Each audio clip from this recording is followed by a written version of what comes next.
we know that the sum of all the angles in a triangle is always 180 degrees. And it doesn't matter what shape that triangle has. And you can actually try this by drawing a couple of triangles in your books. Draw some nice big clear triangles that you can measure easily with a protractor, and then measure these angles, draw it neatly with a ruler, not freehand like I've done. Add all of those angle sums up and you should always get 180 degrees. And we'll have 32 different triangles in this class. None of them will be identical, but it won't matter because the angular sum should always be 180 degrees. So this is the basic fact that you need to be able to work out this question. If a shape that has three corners, we know a shape that has three corners is a triangle. We know that the angular sum of a triangle, we've tested it, is 180 degrees. What about a four-sided shape here? Well, let's split this four-sided shape into two triangles. Here's a triangle, here's a triangle. The angular sum in this triangle will be 180, and the angular sum in this triangle will be 180. So we can work out the angular sum of any number of shapes by splitting it up into internal triangles, going from corner to corner. So if we have two triangles here, we must have two lots of 180, which will give us an angular sum of 360. So we're increasing the number of corners by 1, but the pattern that we see after the first one is we're increasing the number of degrees by 180. For every corner we're adding 180 degrees. Let's see what happens when we have a pentagon, which is a 5-sided figure, or a figure with 5 corners. Let's split this from corner to corner up into triangles. Oh look, we get 1, 2, 3 triangles, which would be 3 lots of 180 degrees. Or it would be 360 plus another 180. Okay? 300 plus 100 would give us 400. 60 plus 80 would give us 140. So we get 540 degrees. So now we can see the pattern already. We don't really need to carry on drawing, but let's just double check.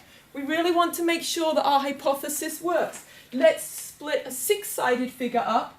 1, 2, 3, 4 triangles. So a 6-sided figure has 4 triangles. So it will be 4 lots of 180. So again, we're adding 1 to the number of corners and we're adding 180 to the number of degrees. And then we just fill in the table. So now we've worked out the pattern. Increase the number of corners by 1, we increase the angle by 180 degrees. That's the pattern if we're going along the table like this. Another way of getting that pattern would be, if we were going from this one to this one, how would we get it? We'd take the number of corners, minus 2, multiplied by 180. So for 5, we would take the number of corners, 5, minus 2, because we only have one triangle. In 3 corners, we have one internal triangle. So we have to take away 2. 3 times 180 will give us 540, and it will. So this is our general formula. We now have a general formula that the number of degrees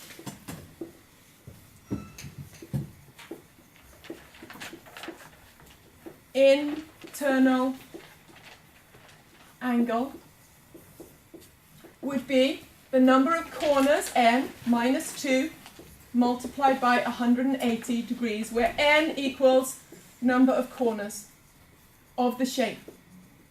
And now we have a really nice general formula, because if I asked you to work out how many degrees would there be in a shape that has 50 corners, or let's make it easy, a shape that has 102 corners, how many degrees internally would there be in that shape? It's really easy to work it out now.